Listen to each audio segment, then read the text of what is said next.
የዳጣ ቅሌት እንደቀጠለ ነው። አቶ ደረጀ ናታንን ሲያናግረው ከዳጣ ጋር ምንም አይነት ግንኙነት የለንም፣ እንደ ማንኛውም ሰው ግልጽ ስለሆነች እንጫወታለን እንጂ ስለምትመቸኝ ሌላ ግንኙነት የለንም ብሎ መልሶለት ነበረ። በዚህን ሰዓት ፎንቃዬ ብላ ዘው ብላ በመግባትም ከናታን ጋር ስትሳሳም ወይዘሮ ማርታና አብጌል ሁሉንም ነገር አዩ። አብጌል እኔን ስለማታምን ና ጉድህን እይ በማለትም አቶ ደረጀን አምጥታም እንዲያይ አደረገች። አቶ ደረጀ አሁን ላይ በዳጣ ያለው አመለካከት የመጨረሻ አስቸጋሪና እሷ ላይ ያለው እምነት ከናታን ጋር ያለው የተባለው ነገር እውነት እንደሆነም አምኖ ተቀበለ። ወይዘሮ ማርታ የመጨረሻ ቁጡና ብስጩ ሆና ልጄን ህይወቷን ያበለሻሸው ናታን ነው፣ ናታን በጣም ትወደዋለች በማለትም በዚህን ሰዓት ቢጀምሩ እንኳ ማቆም አለባቸው እንጂ በፍጹም ከልጅ ፊት እንደዚህ አይነት መላላጥ እንዳደርጉም አልፈቅድም አለች ወይዘሮ ማርታ። አቶ ደረጀ እመክራቸዋለሁ ቢልም ግን ደግሞ እንደተባለው ናታንና ዳጣን የመጨረሻ ትልቅ ችግር ውስጥ ገብተው እንዳለም የሚታወቅ ነገር ነው። ሰላም ውድና የተከበራችሁ የዙዙነት ሚዲያ ቤተሰቦች እንዴት ናችሁ? ልይ ሰላማችሁ ይብዛልኝ። ለዚህ ቻናል አዲስ የሆናችሁ ሰብስክራይብ እያደረጋችሁ ቪዲዮውን እስከ መጨረሻው ተከታተሉ። በጉጉት ስንጠብቀው የነበረው ዳጣ ቀጣይ ፓርት ይዘን መጥተናል። እንግዲህ ዳጣ በሚያሳዝን ሁኔታ ወይዘሮ ማርታ ናታንን እያወራች እያለና አባዬ የነገረች ነገር ምንድን ነው ሲላትም፣ በእርግጥ ወይዘሮ ማርታ ምንድን ነው እያደረጋችሁ ያላችሁት ከዳጣን ጋር ከደረጀም ጋር አወራችሁ ወይ ስትለው፣ አው ከደረጀ ጋር አውርተናል፣ ከደረጀ ጋር ያወራሁት ነገር ቢኖር ያው እንደነገርኩት ነው ሲልም እና ምንም ግንኙነት የላችሁም ስትለውም፣ እኔ ምንም ግንኙነት የለኝም ከሷ ጋር እማዬ አታስቢ፣ ምንም የሚፈጠር ነገር የለም እኔ በልጅሽ ተማመኝ ሲላትም፣ በዚህ ሰዓት ዳጣ ፎንቃ ብላ ዘው ብላ በመግባትም ተዋረደች። ወይዘሮ ማርታ በሚያሳዝን ሁኔታ ከባድና መጥፎ አመለካከቷን አንጸባረቀች። አቶ ደረጀ እንግዲህ እስካሁን አብጌልም ወይዘሮ ማርታም ሲነግሩት አምኖ መቀበል ስላቃተው እነሱን ቆጣቸዋለሁ እያለ ብዙ ነገሮችን አልፎ ነበረ። አሁን ላይ አብጌል ናጉድህን እይ፣ እኔን የሚያምነኝና የሚሰማኝ የለም በማለትም አብጌል አቶ ደረጀን አምጥታ የናታንንና የዳጣንን ጉድ አሳየችው። እንግዲህ በሚያሳዝን ሁኔታ አርጁን ራሴን አጠፋለሁ ዛሬ ደውለሽ ድምጿን ካልሰማሁኝ እያለም አብጌልን እንግዲህ ወይኔ ይላል። አንዳንዴ የምንወደውን ስንከተል የሚወደንን እናጣለን የሚባለው እውነተኛ ትክክለኛ አባባል ነው። አሁን ላይ አብጌል ናታን ላይ ብትሟጨጭም ናታን ከልቡ የሚወደው ዳጣን እንጂ እሷን አይደለም። አቶ ደረጀ ናታንን በሚችለው አቅሙ በመምከርም አንተና ዳጣን ምንም ነገር እንዲኖራችሁ ሳይሆን ስለምወድህና እንደ አባት ስለማምንህ ከሴት ልጆች መካከል እያኖርክህ ያለውት ለሁለታቸውም ጥሩ አይደለም፣ የጀመራችሁትም ነገር ካለ ልታቋርጡ ይገባል በማለትም ቢያስጠነቅቀውም ናታን ግን ምንም ነገር እንደሌለ እቅጩን ተናገረ።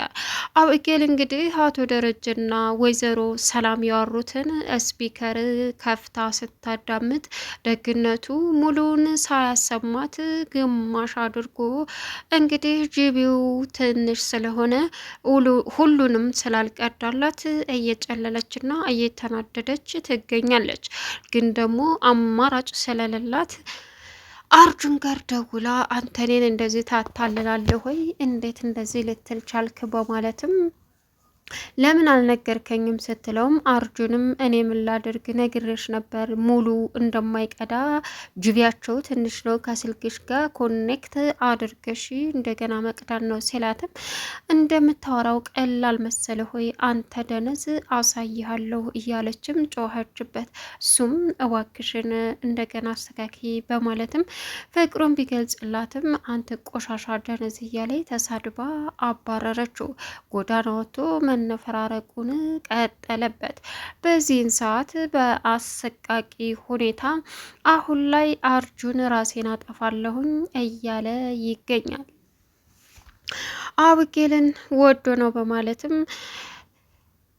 ምጥንና እንዲሁም ደግሞ ውሃ እያወሩ ሲያዩት ምን ሆኖ ነው ስትልም ውሃ አብጌል ናት አለችው። አብጌል ምን አድርጋ ስትልም አብጌልን ስለሚወዳት እያበሳጨችው አለች። በዚህን ሰዓት ምን ሆነህ ነው ብለው ሲጠይቁትም አብጌልን ድምጿን ደውላለች፣ ስልክ ካላነሳችልኝ ድምጿን ካልሰማሁኝ የመጨረሻ ራሴን አጠፋለሁ በማለትም እያለቀሰ ወንድ ልጅ ቆረጠ በማለትም ሄደ። ናታን አሁን እንግዲህ በሚገርም ሁኔታ በእጅጉ እየተደሰተ ወይም ደስተኛ ሆኖ ጸይም ልጅ ቆንጆ ልጅ ወድጄ እያለ እንግዲህ ነገሮችን ወደ ዳጣ አቀራረቡን እያደረገ ይገኛል።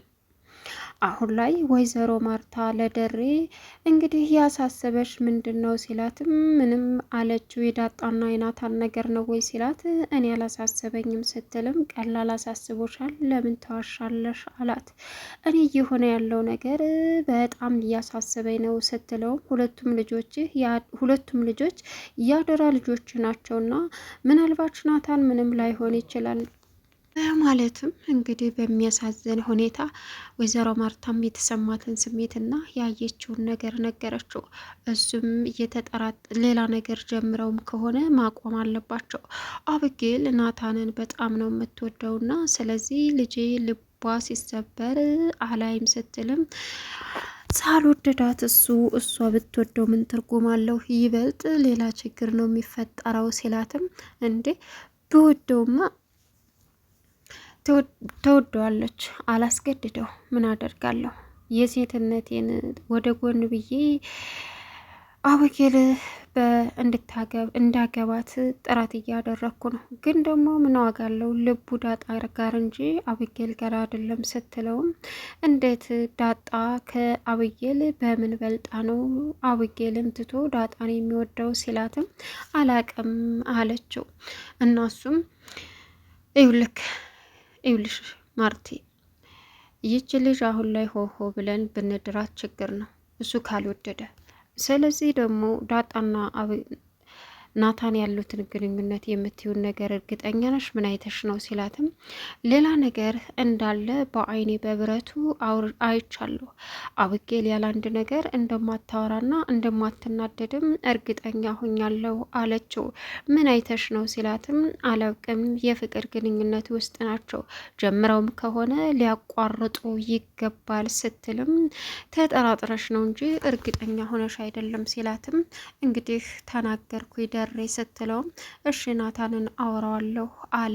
ሁለቱ ይህን ነገር ካደረጉ ልጄ በጣም ትጎዳብኛለች ስትልም ወይዘሮ ማርታ እሱም እንዳትረሽው አስቢበት፣ አብጌልን ከዚህ አውጥተን ወደ ሰው ሀገር መላክ አለብን ሲላትም አሀ የኔ ውድ አብጌ ደረጀ የኔ ውድ እህት ብላለች ውሃ የኔ ውድ ባል ተኛ ብላ ጥላው ተኛች። እያቀለርሽብኝ ነው ሙድ እያሽብኝ ነው ሲላት የኔ ውድ ደህና ደር ብላው ትታው ተኛች። ወይዘሮ ማርታ አሁን ላይ እንግዲህ ክችን ገብታ መስራት ጀመረች። ምክንያቱም አሁን ላይ ሰላም እየሰራች ሳይሆን በጣም ስለደከማት 8ኛ ወሯም እንደገባ ዶክተሮቹም ነግረዋታል። አቶ ደረጀ ጋር ያወራቸውን በሙሉ ባይሆንም በከፊሉ እያወሩትን አብጌል በስፒከሩ አዳመጠች። ይህን ስታዳምጥ ውሃ በመጣችበት ሰዓት ውሃን እንዳይሆን አድርጋ ደበደበቻት። ውሃም ቂም ይዛ አብጌል ዳጣና ውሃ እንደተኙ አንድ ሀሳብ መጥቶልኛል ዳጣ አለቻት። ምንድን ነው ስትላትም ለምን አብጌልን በተኛችበት አንገላትም ስትልም የሰይጣን ጆሮ ይደፈን፣ አንዳንዴማ ሰይጣን ተኮናትሮሻል መሰለኝ። እልቅስ እኔ አልተኮናተረኝም፣ ትናንት እንዴት አድርጋ እንደደበደበችኝ አላየሽምና ነው ስትላትም እንግዳውስ ነገ ጠዋት ተነስተሽ ይቅርታ ጠይቂያት አለቻት ዳጣ። አሁን ላይ እንግዲህ በጣም በሚያሳዝን ሁኔታ ወይዘሮ ማርታ የመጨረሻ ልቧ ተሰበረ።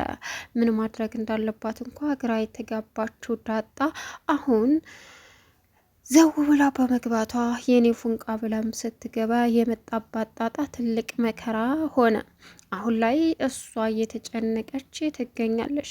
ወይዘሮ ማርታ ክችን ገብታ ምግብ ስታበስል አብጌል ሄዳ ለምንድን ነው አንቺ የምታበስለው ስትላትም እና እሷም እኮ ደክማለች ስትል እሷ አታበስልም እንዴ አለቻት። እና እንዴ ደክማለች እያልኩሽ እናም በወጣሽና ነው አንቺ ክችን የምትርመጠመጭ አለቻት። አሁን ለኔ ያሰብሽልኝ አትመስይም? በጣም ነው ማስብልሽ በወሬ ሳይሆን በተግባር አሳይ ስትላትም እማዬ እኔ እኮ በጣም ነው የምወድሽ፣ በጣም ነው የምሳሳልሽ፣ ለምን አትረጅኝም አለች አብጌል።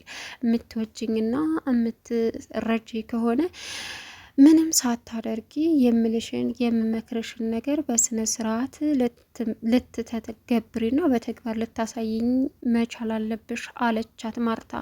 አብጌልም እማዬ ደግሞ እኔ እኮ ዝም ብዬ አይደለም አንድ ነገር ሳሊዝ አልከራከርም እና ደግሞ የሆነ ነገር ልነግርሽ ነው ስትል ምንድን ነው እሱ አለቻት። በጣም ደስ የሚል ነገር እሺ ልስማሽ በማለትም የአብጌልን ወሬ ልትሰማ ዝግጁ በሆነችበት ሰዓት አባዬና ሰላም እኮ መኪና ላይ ሲያወሩ ሰማሁኝ አለች። እኮ ምን ይውልሽ እወልዳል ማለት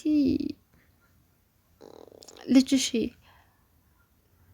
የልጄን አባት አልናገርም ስትለውም እሱም ለምን አላት። ታዲያ ይሄ ምን አዲሳለሁ እሞዬ የሆነ ነገር አለ።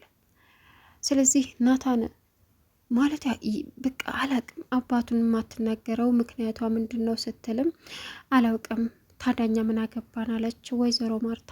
በዚህን ሰዓት እንግዲህ እኔ እጠራጠራለሁ ስትልም ማንን ስትል ናታንን አለቻት። በዚህን ሰዓት መቁለያ እያባረረች አስወጣቻት።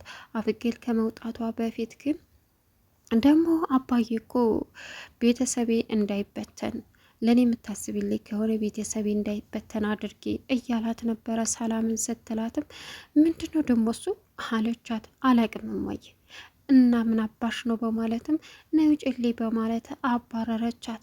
አሁን ላይ አቶ ደረጀ እነ ዳጣንን ከመከረና ካስተካከለ በኋላ እንደውም ናታን ለአቶ ደረጀ እንግዲህ ፈጣሪ ሙቷል የሚለውንም ታሪክ አሰማው። እንደዚህ አይነት ታሪኮችን ከሰማህ በጣም ጠንካራና አስተማሪ ትሆናለህ በማለትም አቶ ደረጀ መከረው ናታንን። አሁን ላይ እንደዛም ሲለውም ከዳጣ ጋር ያለውን ግንኙነት ምንም እንደሌለና በእህታዊነት እንደተቀራረቡ እውነታውን ተነጋግረው ጨርሰው ናታንም ወደ ክላሱ ሄዶ ስለ ዳጣ ቆንጆ ልጅ ወድጄ እያለ ሲዘፍን ነበረ ውብ በሆነ ድምጽ። በዚህን ሰዓት በተቀመጠበት ወይዘሮ ማርታ ሄዳም እያናገረችው ያለ ከደረጀ ጋር አወራችሁ ወይ ስትለውም አሁን አውርተናል እትዬ አላት። እና ምንድን ነው ስትልም ለሱ እንደነገርኩት እንጂ ሌላ ምንም ነገር የለም ሲላትም እርግጠኛ ነህ አለችው። ከዛ እሱም አዎ እያሉ እያወሩ እያለ እተማመን ባለው እንደማታሽ ተስፋ አደርጋለሁ ስትል ዳጣ ፉንቃ ብላ ዘው ብላ ገባች። ቻናሉን ሰብስክራይብ